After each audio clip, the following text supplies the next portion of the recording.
Hilang dikit. Ntar mana? Hilang saya jadinya. Screen. Oke. Kelihatan sudah Pak? Belum? Semangat Bu.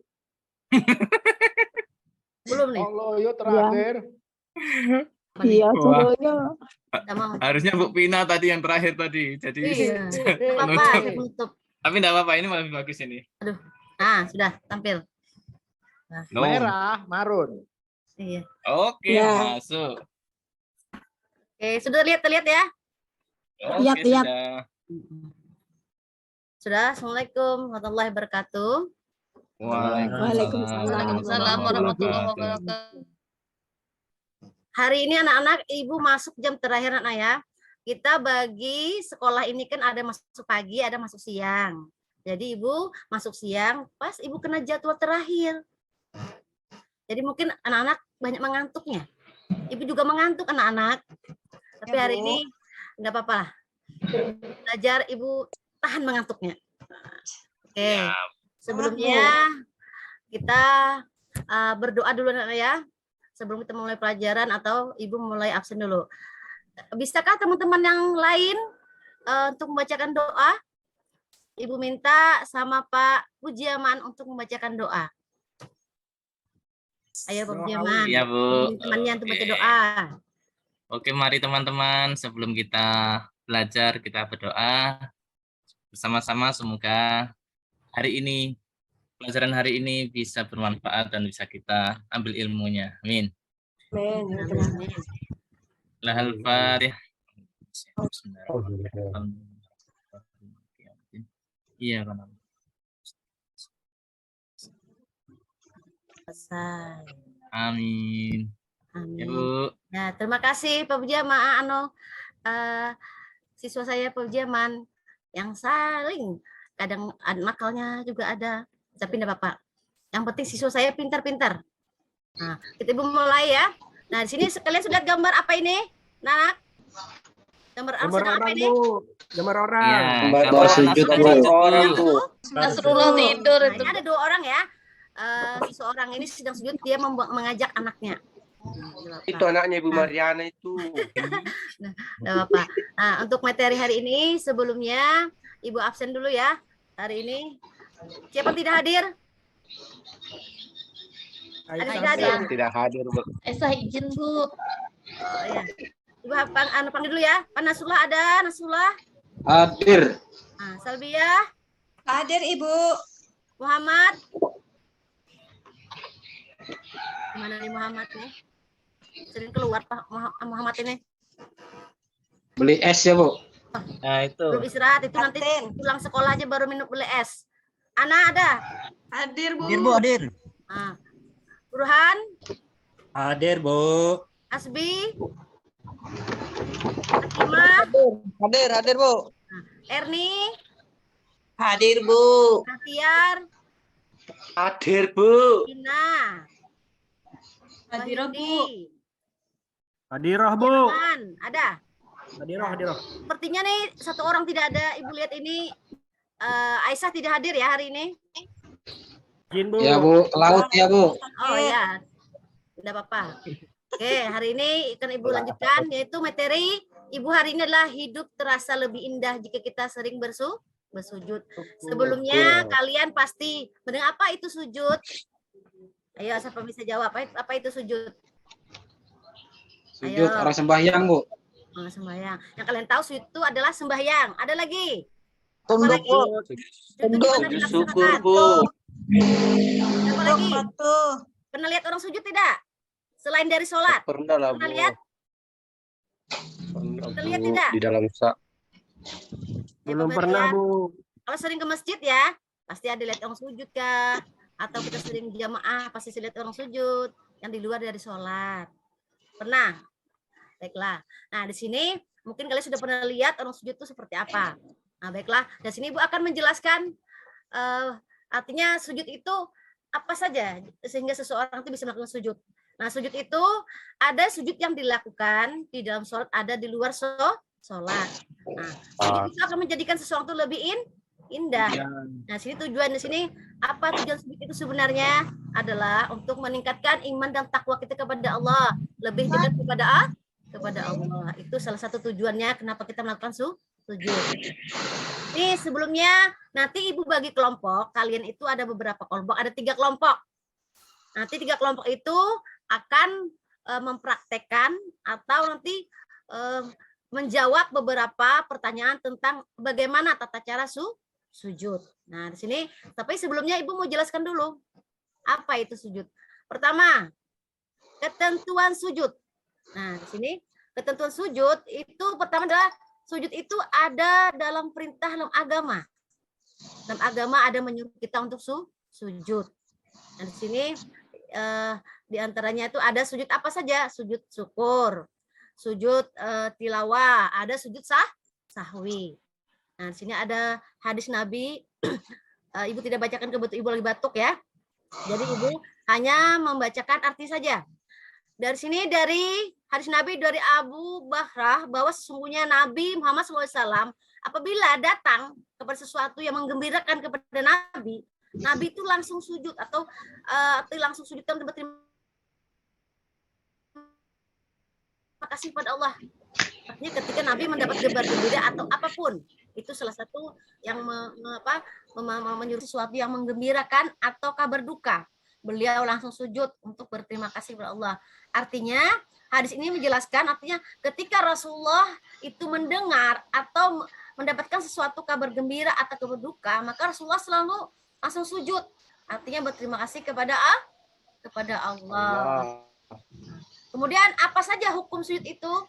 Nah, sujud ini sebenarnya bukan wajib anak-anak ya, tapi ini sujudnya lah sunat saja. Syukur itu tapi untuk terima kasih kepada Allah, tidak salahnya kita melakukan sujud syukur. Lanjutkan lagi. Kemudian tentang sujud sahwi. Kalian pernah dengar sujud sahwi? Pernah. Nah, sujud sahwi ini mungkin kalian pernah melihat orang setelah sholat, misalkan di masjid atau di musola atau di rumah, atau kalian sendiri pernah melakukannya, atau melihat orang tua melakukan, misalkan kenapa orang tua itu setelah salam atau sebelum salam itu sujud lagi. Nah, itu ada sebabnya anak-anaknya sebab tertentu. Pertama, yaitu disebut apa sujud tersebut? Sujud sahwi. Nah, sujud sahwi ini ada yang dilakukan di dalam sholat atau setelah sholat, yaitu sebelum salam atau sesudah salam. Kemudian apa itu sujud sahwi? Sujud sahwi merupakan sujud yang dilakukan kenapa? Lupa rakaat.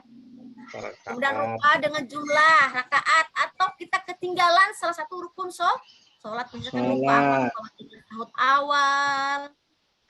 Lupa apa lagi? Tasahud. Misalkan lupa baca kunut. Nah, ada bisa bacaan kunut atau bacaan-bacaan yang lain.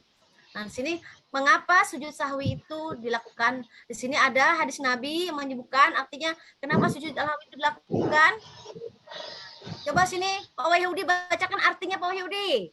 Apa yang menyebabkan seseorang sujud sahwi? Coba baca. Apabila salah seorang di antara kamu ragu dalam sholat, apakah ia telah mengerjakan 3 atau 4 rakaat, maka hendaklah ia menghilangkan keraguannya dan sholatnya diteruskan menurut yang ia yakini. Kemudian hendaklah ia sujud 2 kali sebelum salam. Nah, Bagus suaranya Pak Yudi ya. Ya, makasih. Jadi membacakannya. Artinya apabila salah seorang di antara kamu itu ragu dalam sholat, apakah ia telah mengerjakan 3 atau 2, maka hendaknya ia menghilangkan keraguan itu dengan cara apa? Dengan melakukan sujud sahwi, yaitu melakukannya 2 kali sebelum salam. Jadi sebelum salam, maka lakukanlah sujud sahwi. Nanti ada tata caranya nanti ya. Kemudian hukumnya apa melaksanakan sahwi itu? Ayo, hukumnya adalah sunnah saja atau sunat saja melaksanakan sahwi itu. Tetapi alangkah baiknya kita melakukannya supaya apa? Supaya hati kita menjadi tenang. Tidak lagi ragu. Ya, jadi melaksanakan. Lanjutkan lagi tentang sujud tilawah. Nah, sini bertanya dulu, pernahkah kalian itu mendengar atau melihat orang besar dalam sholat itu tiba-tiba sujud sebelum ruku? Pernah lihat? Pernah Bu, Pernah, subuh Bu. Jumat Bu. Saya Nah, belum. Nah, ada Saya yang pernah Bu, belum. di Jumat subuh. Sholat subuh. Nah, itu Iya. biasanya memang sujud tilawah ini sering dilakukan orang ketika sholat subuh. Kadang ada juga di malam Jumat. Subuh Jumat. Nah, di sini Tergantung sujud tilawah, sholatnya, Bu. anak-anak ya, sujud tilawah itu sujud yang dilakukan karena mendengar atau kita membaca ayat Al-Qur'an. Bisa kita mendengar orang baca ayat Quran atau kita melihat orang membaca ayat Quran atau menulis membaca demak sholat atau di luar sholat. Sholat. Ada hadisnya yang menyebutkan tentang mengapa sujud tilawah itu dilakukan. Di sini Nabi SAW pernah membaca Al-Quran yang di dalamnya terdapat ayat sajadah. Kemudian Nabi Rasulullah ketika itu langsung sujud. Kami pun ikut bersujud bersamanya sampai di antara kami tidak terdapat tempat karena posisi dahi kami. Artinya ketika Rasulullah sedang membaca Al-Quran, tiba-tiba Rasulullah sujud. Maka kami pun yang melihatnya mengikuti sujud. Ternyata Rasulullah waktu sedang membaca ayat Quran itu ayat sajadah. Nah, sini ada beberapa ayat Al-Quran yang disebut ayat sajadah. Ayat yang mengharuskan seseorang itu melakukan sujud tilawah. Kemudian hukum sujud tilawah apa? Yaitu sunnah. Jadi dari sujud syukur, sahwi sampai tilawah itu hukumnya sunat saja anak-anak. Tapi itu lebih baik dikerjakan sebagai bukti, sebagai syukur, sebagai takwa kita kepada Allah. Selanjutnya, sekali lagi. Nah, ini macam-macam sujud. Tadi sebelumnya kita sudah bahas tentang ketentuan sujud. Nah, ini ada macam-macam sujud. Sujud apa saja? Sujud Syukur. Sujud sahwi. Sujud sahwi.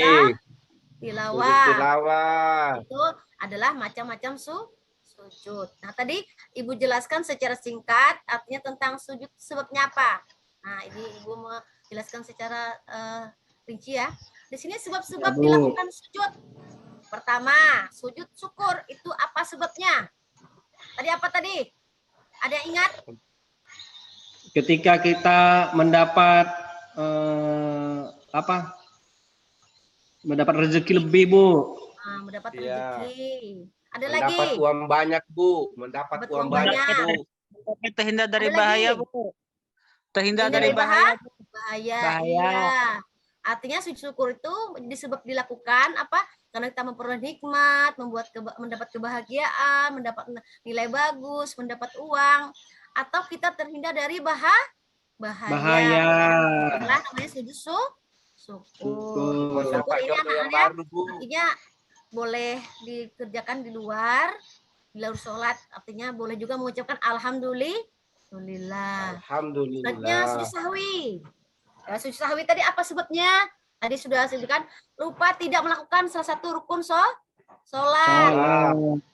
Lupa baca kunut, lupa bacaan Fatihah, atau lupa misalkan bacaan yang di dalam rukun sholat. Kenapa sangat asiknya melamun ketika sholat? Kemudian lupa jumlah rakaat. Kemudian kelebihan jumlah rakaat. Kemudian lupa mengerjakan tasahud awal atau lupa membaca kunut. Ini bagi yang baca kunut anak-anak ya. Artinya kalau lupa baca kunut bagi biasa yang baca kunut, mau harus melakukan sujud sahwi.